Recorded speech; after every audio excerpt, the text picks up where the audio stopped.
podcast is part of the Sports Social Podcast Network. Thanks for choosing this free Anfield Index podcast. If you'd prefer to listen to this or any of our other shows without adverts, then now's the time to check out Anfield Index Pro. With AI Pro, you can supercharge your entire listening experience.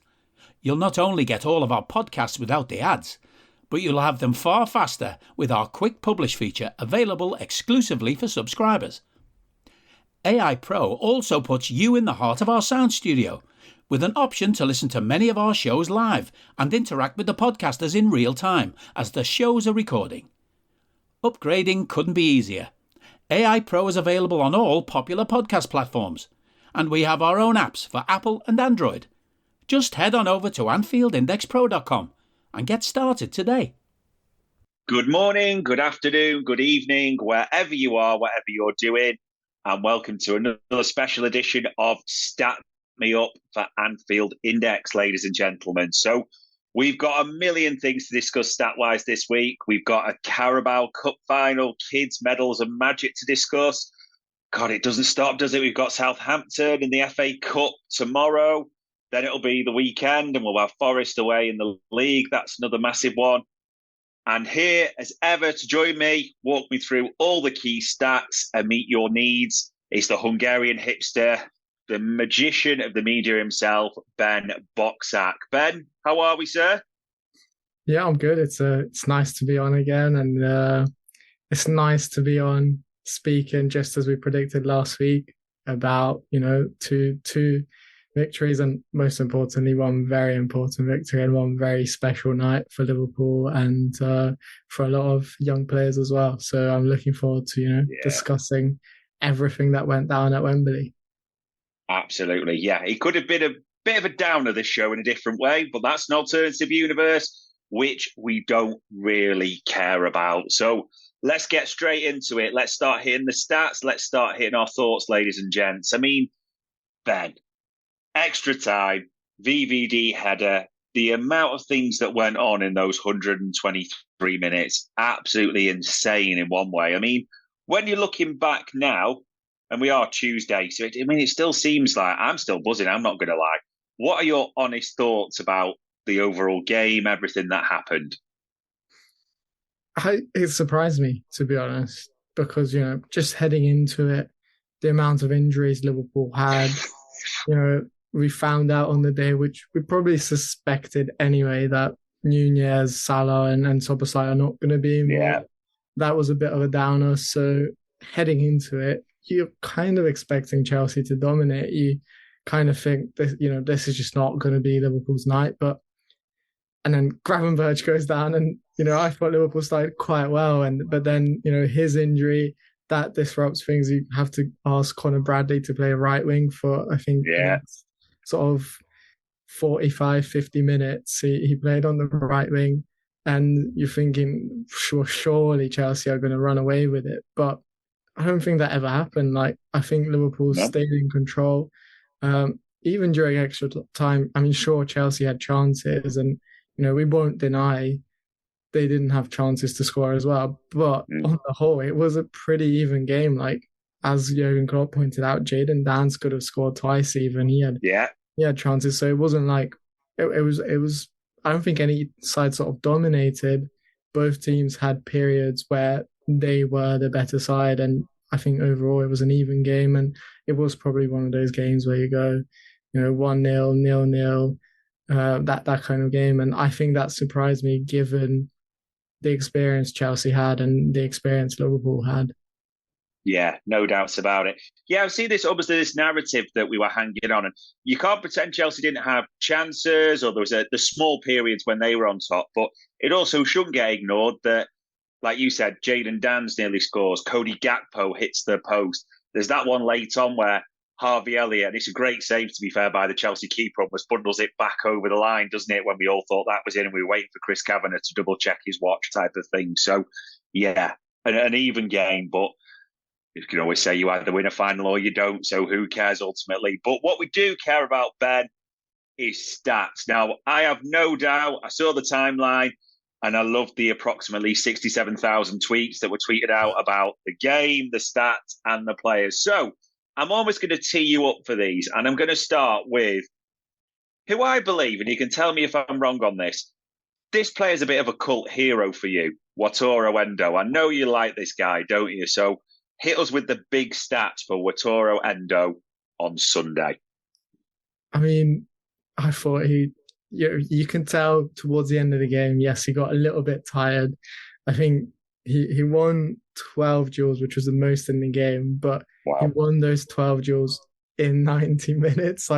So for the rest of extra time, he didn't actually win any duels, and you could tell in extra time he got kind of exhausted towards the end, but still, he won the most tackles on the pitch, made the most recoveries, completed 64 passes, which is quite decent as well, given possession was back and forth between Liverpool and Chelsea. And I just thought, away from the stats, the amount of effort he put in, he pretty much ran his socks off. And I think he was probably Caicedo's equal in that game. Caicedo made the same amount of recoveries. So when I say Endo made the most recoveries, it is equal with Caicedo. They were joint on 12.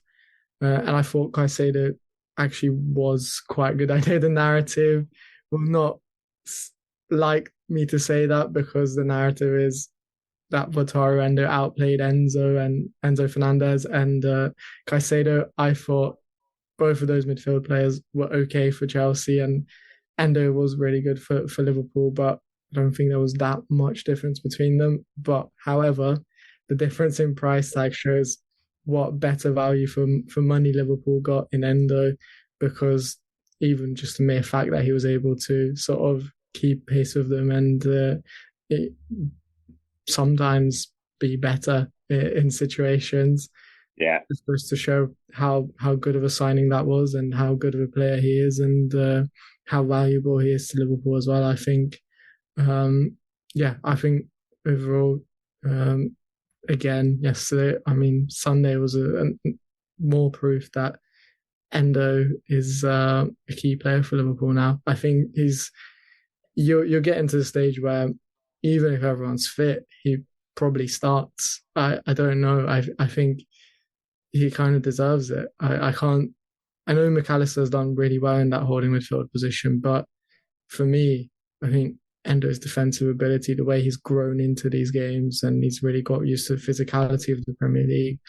For me, he's sort of number one in that position, and I'd rather see McAllister further up the pitch. And I think the last few games where we've seen McAllister further up the pitch, he's sort of been better as well. There's no coincidence he got 2 assists in the game before that, and he was playing a lot better. Wow. Yeah, it's a tough one to ask at the moment, isn't it? We might come into that on another show. If every midfielder was fit, who would be in your starting Liverpool lineup? But yeah, Endo immense, like you say, 12. That's insane, that number as well at the same time, and that's just in 90 minutes. Speaking of a player who was also insane, Caoimhin Yashin, or Caoimhin Kelleher, as you may call him as well. I mean, man of the match, the official man of the match for the sponsors. And I mean, talk us through the stats, because he was immense on Sunday, wasn't he? Was he the official man of the match? I thought it was Van Dijk. Or well, sorry, I should clarify. He was the Van Dijk. You're right. Was the sponsors or whatever they call it, the man of the match? He got the trophy. However, on the Liverpool Twitter page, when the votes, it was given to Kelleher. Sorry, I should clarify that. Good shout. Yeah. Because that's what I thought. I thought he was robbed by the official sponsors, really, and I agree with the Liverpool official vote by the fans. I thought he was the man of the match. Yes, Van Dijk had a good game, scored a really important goal. But at the same time, Liverpool's defence allowed this Chelsea team 15 shots on target, which is, even taking into account that there was an extra half an hour with extra time, that's a lot of shots on target. Mm-hmm. And the fact that Kelleher managed to keep a clean sheet is pretty incredible. I saw Andrew Beasley tweet that I think he saved 2.95 XG on target, which he had a look and he said has only been done 4 times in Europe's Big 5 leagues in the last 7 seasons. So that is pretty incredible numbers. I thought at times he was almost Alisson-esque with the saves that he made. There was that one-on-one situation when he came out and did really well. There was that reaction save, I think Cole Palmer's shot inside the penalty area. And I thought it was sensational, really. And he seems to really enjoy these cup finals. I was kind of thinking to myself, like, has there ever been a goalkeeper who sort of played as few games but has such a cult hero status? Are you that person who has everything? The coolest merch and those must-have fan threads? Well, over at our Anfield Index shop, we've gone that extra mile when it comes to pimping up your Liverpool collection. From our popular range of bespoke design t-shirts, sweaters, hoodies and hats, to our signature edition mugs, prints and coasters, all provided with fast worldwide shipping. We have something for every red. We also stock official LFC merchandise and are licensed with the Premier League and UEFA to sell official iron-on shirt badges and sleeve patches. As a listener to this podcast, you can get 10% off everything with coupon code AIPRO10. Just head over to AnfieldIndex.shop or find us on Etsy by searching for Anfield Index. Has played as many finals as Kelleher, because I can't think of anyone else like him, really. I think he's a special player. Yeah, it's just crazy, isn't it? Like you say, that the backup keeper, but has a world-class performance. I mean, look, those stats, like you said, absolutely unreal. And the Carabao Cup and the link, scores the winning penalty 2 years ago, makes some good saves. And on Sunday, they just could not get past him. He literally seemed to have a hex on Conor Gallagher, especially in goal. So, yeah, absolutely unreal. And I'm kind of going to bracket these two together for you, Ben, as like our big stat from this one for players. Everyone talked about Caicedo and Fernandes as a sort of a criticism, and, look at two players who both cost, as we know, over £100 million. And then people talked about that extra time period, didn't they? And especially the first half of extra time. And we've got to give these two guys their recognition. Bobby Clark and James McConnell. Now, I don't mind if you do this like as a individually or bracket the pair, but I know even Monday Night Football, probably you would have loved that, had a bit of a stat me up style, like how they did in extra time. Just how good were these two kids in that period? Hello, I'm here to annoy you. I'm here to annoy you into listening to more of me and more of others on EPL Index. We don't just have the Anfield Index stuff. We've got EPL Index as well, which covers the entirety of the Premier League. And we have 3 podcasts and a whole bunch of really good writing on EPLindex.com. The podcasts are my own two-footed podcast, which is every day at 4 p.m, Monday through Friday, covering the whole league. We have A Tad Predictable, hosted by Tadiwa. You know Tadiwa, he does Anfield Index. He presents A Tad Predictable before every Premier League match week. And then Kevin DeVries and his crew on the EPL Roundtable, they're every week after the Premier League match week.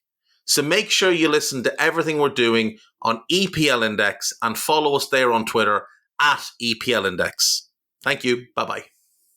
I mean, they were both brilliant. I thought Clark, he obviously came on a bit earlier, just before extra time, and I thought the sort of first 10, 15 minutes, which was probably the most nervous period for him. Yeah. He was the best in during that time, I thought, when he came on, and he won, sort of 2 tackles that he won in that early period, and he really put himself about. Overall, I think he contested sort of 12 duels in the game, which is pretty high. I mean, to be fair, he only won 4 of them, but he was coming up against a lot more senior, physically no doubt imposing players. And then I think people sort of overlook the contribution he made towards that Liverpool goal. He's the one who obviously gets the ball, runs forward with it, breaks into the box and takes that shot, which gets deflected, and Liverpool score from it. And then, McConnell, I thought, out of the youngsters, I thought all the youngsters did well, but I thought out of all the youngsters, he was the one who really shone for me. He's been sort of my sort of favourite since pre-season when he came into pre-season, and he just gets stuck into these challenges.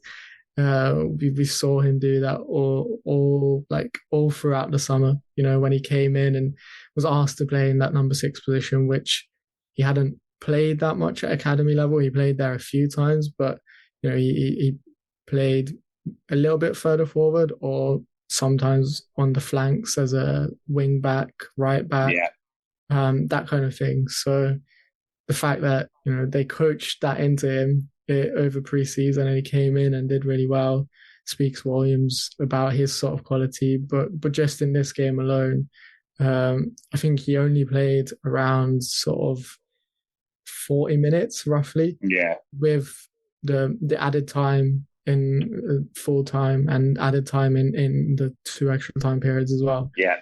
In that time, though, he took 47 touches, which is just remarkable. Like, that shows you how involved he was throughout the extra time period. Created 3 chances, which was the most during that period. Competed in 6 duels. I think he only won 3 of them. But again, this is a senior environment. A young player is not necessarily expected to win all their duels. And he completed 34 passes as well. And I thought there was one moment when Chelsea looked to sort of counter, and he picked up that yellow card, which was clever. Loved it. And yeah, overall, he showed a lot of maturity. And I think we are going to get onto the Southampton game, but given how much Endo played and how tired he looked, I know Klopp said in his press conference, I think, that he is fine. But he was sort of wearing a precautionary protective brace on his foot when he was walking out of Wembley. So I think McConnell is sort of primed to start that game against Southampton, given the injuries, given even though McAllister was substituted early, I mean, he still played 87 minutes or so. Yeah, so, exactly. It's not he still had a lot of minutes under his belt. I think McConnell is more likely to start even over McAllister. I just think you don't want to risk it. We'll get onto Forest as well, but I think that's going to be a tough game away from home. Yeah, zero doubts about it. I agree that I loved a couple of bits from James McConnell. I loved his whole sort of minutes on the pitch, but like you said, that clever little Fernandinho style Rodri yellow, good to see we got players that could do that and recognise a break. And also that one where he took the ball and just opened up his body, went past, a couple of them drove forward and played it, nearly went through to Elliott, and even, chopped down in a good way, won the ball from Enzo Fernandez, didn't he, at one time as well. So yeah, the kids were absolutely unreal that way as well. I mean, you've talked about the XG that Kelleher has saved and all those. One thing we do want to get your expertise on, Dominic Szoboszlai did give a quick interview to Hungarian TV, and I've seen the translated comments, and we know how things are sometimes lost in translation, pardon the pun, that way as well. But from what you've seen, what you've obviously, read, that type of thing, I know the comments were in the echo, was the sentiment right that he was saying he really wanted to play? The medical team have kind of taken the call away from him, as it were, but is there any other way of putting it at all? Yeah, so it was, I think he gave the interview a few days before the final, and it was just aired on the day, as a sort of promo thing. It was actually quite a long interview. I think it was around 20 minutes, half an hour. So he spoke about a lot of things. Obviously, one of the main subjects being the final. And he sort of said that if it was up to him, he'd play, which, Jurgen Klopp has said himself as well. It's not anything new. Klopp has stated himself that Szoboszlai has been really eager to play. And, we saw in the celebrations, he didn't look very injured either. But I think what he sort of said was that the medical team has this diagnosis and the diagnosis suggests that if he were to play, there is a significant risk of, him picking up another injury, and then, he might not be able to play the next sort of 20 games and be out for the rest of the season. So that's why they really have to be careful with him and make sure he is 100% in terms of the sort of muscle area that I think he sort of agitated, or I don't know quite the exact term for it, but that kind of thing. So yeah, it's a strange one, because obviously he doesn't actually feel it himself necessarily that he's injured, but it's like the medical team has so many sort of technology now that they use nowadays that they can tell there is a risk here and he isn't 100%, and you just got to be cautious, because I think if he is out for the rest of the season, and then that's a huge blow for Liverpool. You'd rather, him not play this final, maybe not even be risked for the Southampton game, but come in and play in the Premier League fixtures. So yeah, I thought it was an interesting interview. I thought there were some other good bits in there as well. Sort of spoke about how if they asked him if Jurgen Klopp wouldn't have been at Liverpool, would you have joined? And he said, like, of course, like, Klopp was a big influence, but it's Liverpool. Like, of course, he would have joined regardless. So I think that kind of reassures me about future targets. It kind of shows you that it isn't just about Jurgen Klopp at Liverpool. And then there was another sort of tidbit that I liked, I found interesting, because I'm a big advocate for this, actually, is he was talking about set pieces and said, I've managed to sort of fight my way into the reckoning for set pieces. So now me and Trent are taking turns for set pieces, and next I want to do that with penalties as well. So take turns with Mo Salah, which I think I'd be an advocate for. Just on the basis that I think out of Salah's sort of the last 2 seasons, Salah's penalty conversion rate for Liverpool has been 68%, which is below the average. The average is around 75%. And Szoboszlai, on the other hand, has a 94% success rate in his career. Wow.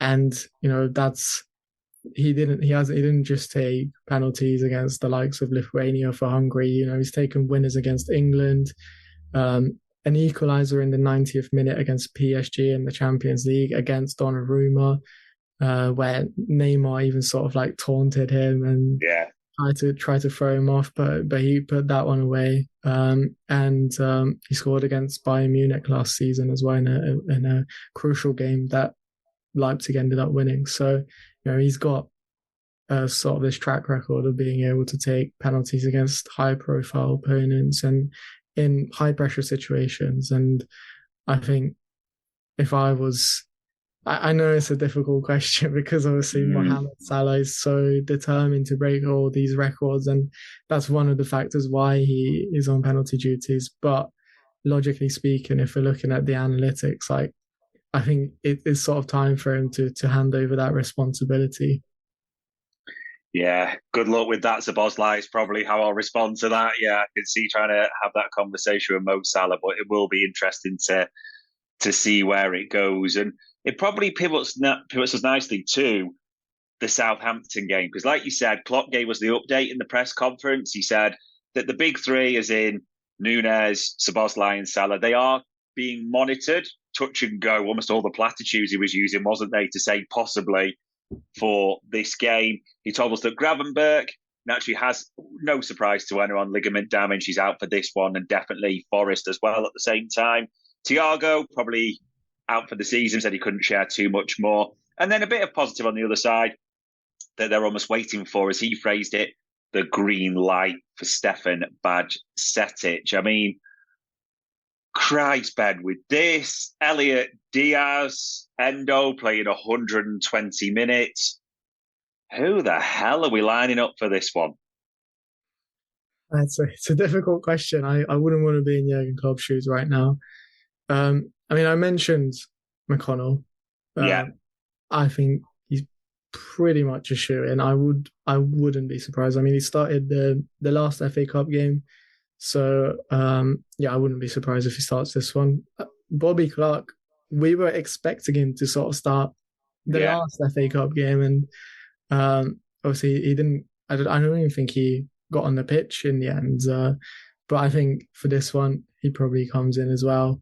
And then I don't know if it would be a big call for Jurgen Klopp to bring in Trey and Yoni. Yeah. I don't think that will happen. I don't think he'll start, but I definitely think he could be involved at some point. So I think possibly McAllister maybe comes in for this one, or depending on who gets them on that right wing, if maybe he brings in Kyle Gordon potentially and decides to play Elliot in midfield. I mean, no, actually, forget that. Elliot played 120 minutes. What am I saying? He needs a break. So probably you'd imagine McAllister comes in from the start, but he'd be one of the early substitutes. Yeah, it's a tough one. I mean, the true stat me up style, I had a look. I mean, Bradley played 72 minutes, Gakpo 87, McAllister 87 as well, approximately. So if you're looking for senior bodies in the midfield and attack, you'd feel they wouldn't play 90, but they could be rotated. I think this is hopeful rather than expectant more than anything, but we all want Nunes, Salah, Szoboszlai to get, say, half an hour in preparation for the weekend. That's the perfect scenario. Weirdly, though, the defence should be quite sorted because you think Kelleher. You also think as well that, I say, Bradley was off after that period. Joe Gomez played the weirdest ever 90 minutes combined, didn't he? In the way his performance went at extra time, the oddest ever 90 minutes to sort of play that way. But Quansah came on late, so you could see them being the parent. And Tsimikas quite fresh as well. So there is senior options there. But like you said, people also will mention Lewis Kumas, won't they, as an option, Jayden Dans, but it might be the hardest ever lineup to predict, maybe in the strangest way. I mean, stat me up on it, Ben.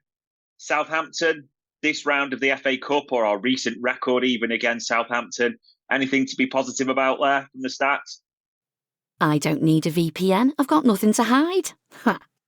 This is what I used to tell myself before I hooked up with LibertyShield.com. Not only is my home internet now fully encrypted, but I can now access all the websites I want, whenever I want, and do so from absolutely anywhere. As a Liverpool fan, I love to know I can now watch every match, regardless of whether it's on UK TV or not. My Liberty Shield VPN makes sure nothing is blocked and guarantees me super fast streaming speed throughout that match. You can get connected right now with their software package, which includes a 48-hour no-obligation free trial and instant access to their apps for Apple, Android, Fire TV, PC, Mac, and Android TV. Or go a step further like I have and get one of their pre-configured VPN routers. These small but powerful devices allow you to easily connect every device in your home to VPN, making it the perfect solution for smart TVs, Mac boxes, and games consoles. Visit LibertyShield.com today and use coupon code AIVPN25 to get 25% off at checkout. The last time Southampton won at Anfield was in 2017 in the League Cup. That was quite a while ago. They've actually lost their last 10 games, so 10 of their last 12 games against us. So pretty good recent record. Haven't beaten us in the last FA Cup games that we've played. The last time they've beaten us in the FA Cup was just under 100 years ago. It was in 1925. So yeah, just around 199 years ago, and they've never won a game in the FA Cup at Anfield. So pretty decent track record in terms of the history. And as Jurgen Klopp pointed out as well in his press conference, they're not in the greatest of form. They've lost 3 of their last 4 matches. One of them was to Hull City, where Tyler Morton played really well. Yeah, true. Cavallo got a goal, and Klopp mentioned both of them in his press conference today as well. So yeah, I didn't watch all of that game. I've seen the highlights, and I kind of keep up to date with Southampton because one of my close journalist friends is a reporter on Southampton. So I try and keep up to date with them. They've got a promising young team, and I think they've done well in the Championship. But I think consistency is sort of the issue that they have, and that's coming through right now in terms of the results that they're getting. And I think it's almost a sort of perfect opportunity for them at Anfield because get a result. I mean, like I said, historically they have never won. They're in the FA Cup at least.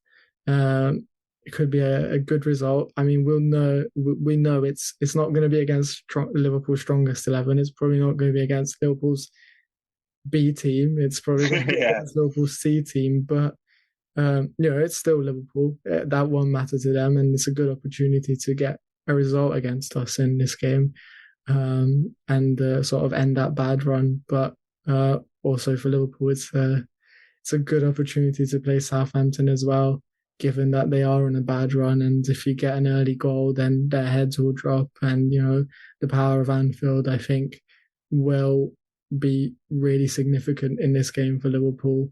And I think that's a huge advantage. Yeah, no doubts about that. I mean, I saw Russell Martin say that because they're chasing promotion, they could do without this one. So hopefully in one way, this will be just get it out of the way. They won't be fully into this. And that's understandable because here you go, look at me, stat me up. I know they're only 5 points off automatic promotion, so they're right in it.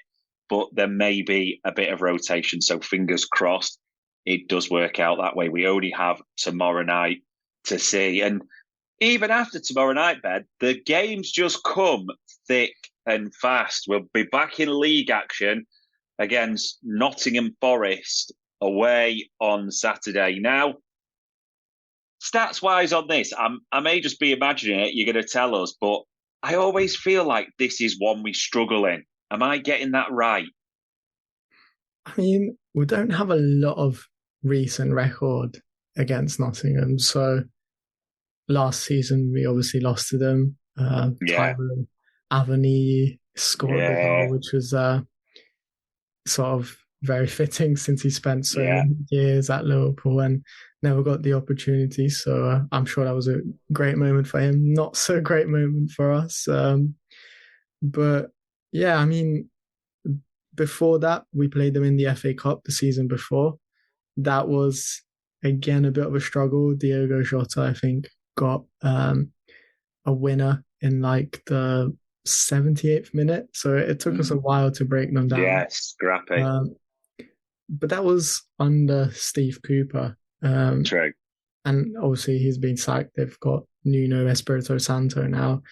I don't think their style has changed that much.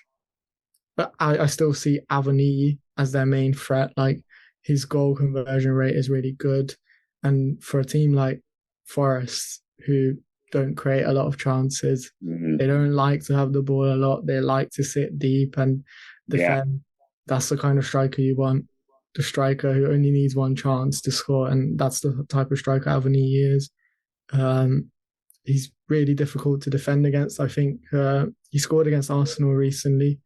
That was at Forest as well. And I think Mikel Arteta pointed out, like, he's really difficult to defend against because of his sort of physical qualities and also just sort of his positioning, his movement. He just finds space inside the box. He's really good at that.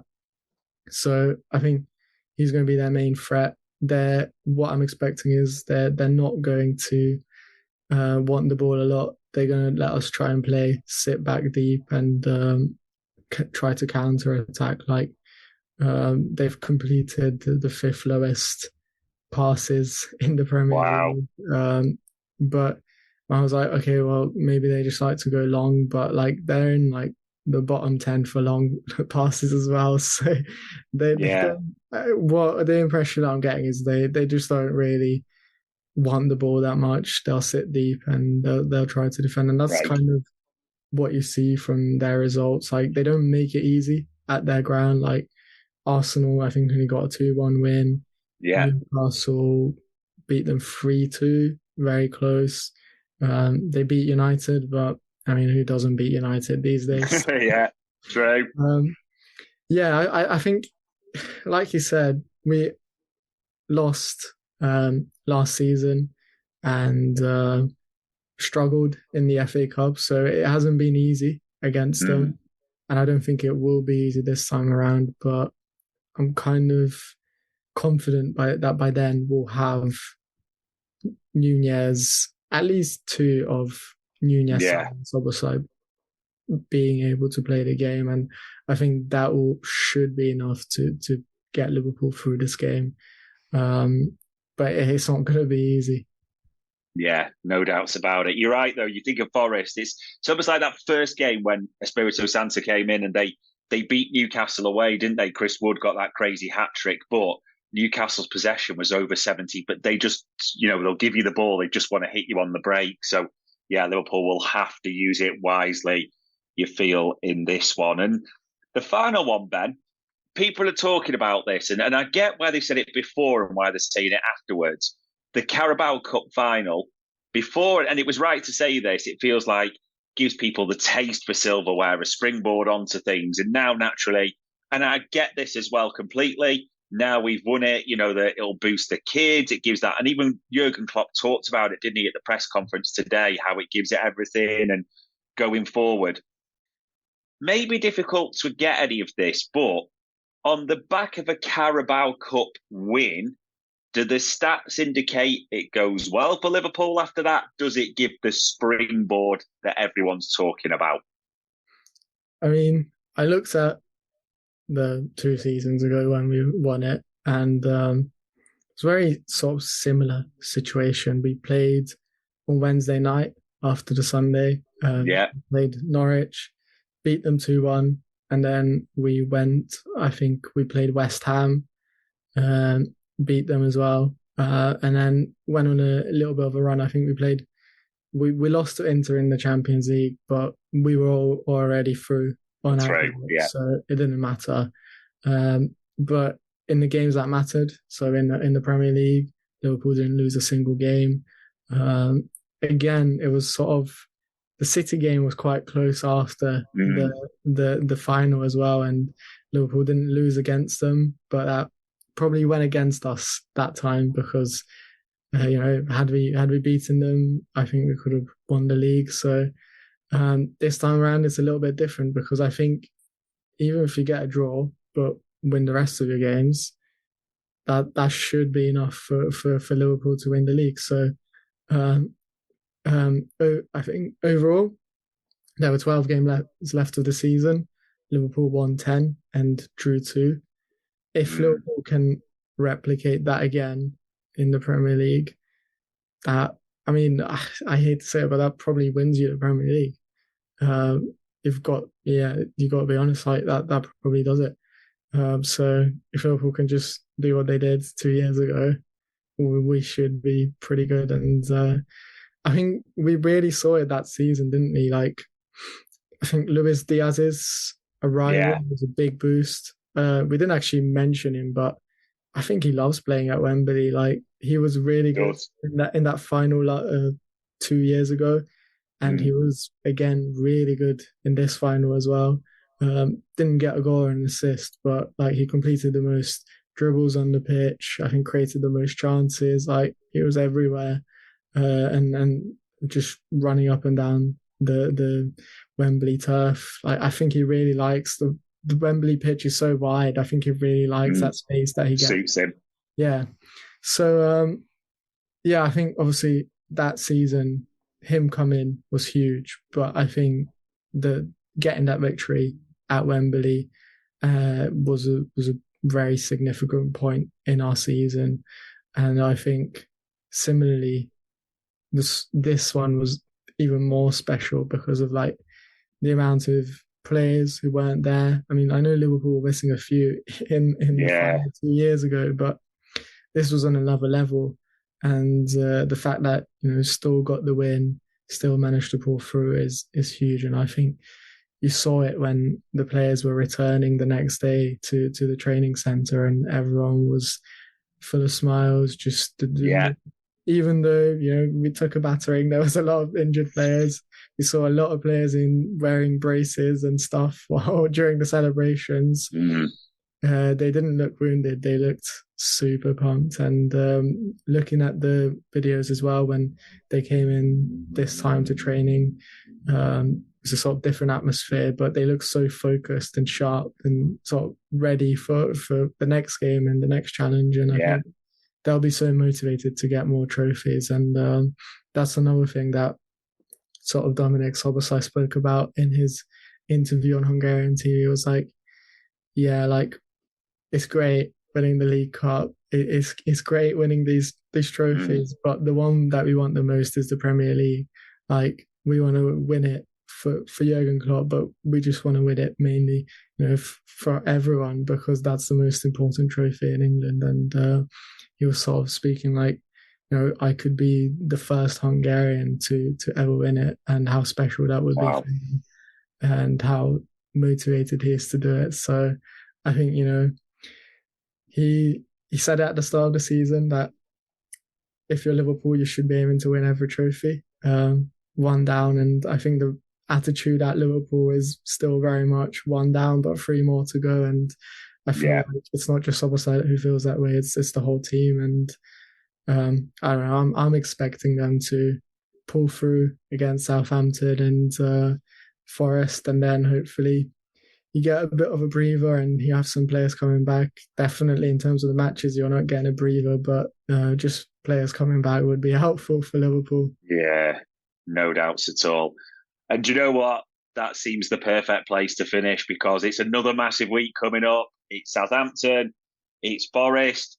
They are all big games for this club, as they rightly should be at the moment. So hopefully you enjoyed that, ladies and gents. We gave you stats galore on a Tuesday night, or whenever you're listening to this. All it leaves me to say as ever is, Ben, thank you for the stats. Thank you for the time and insight, my man. Much appreciated as ever. Yeah, it's a pleasure, as ever. Good stuff. And ladies and gents, that was another Stat Me Up for Anfield Index. We hope you enjoyed listening to this Anfield Index show.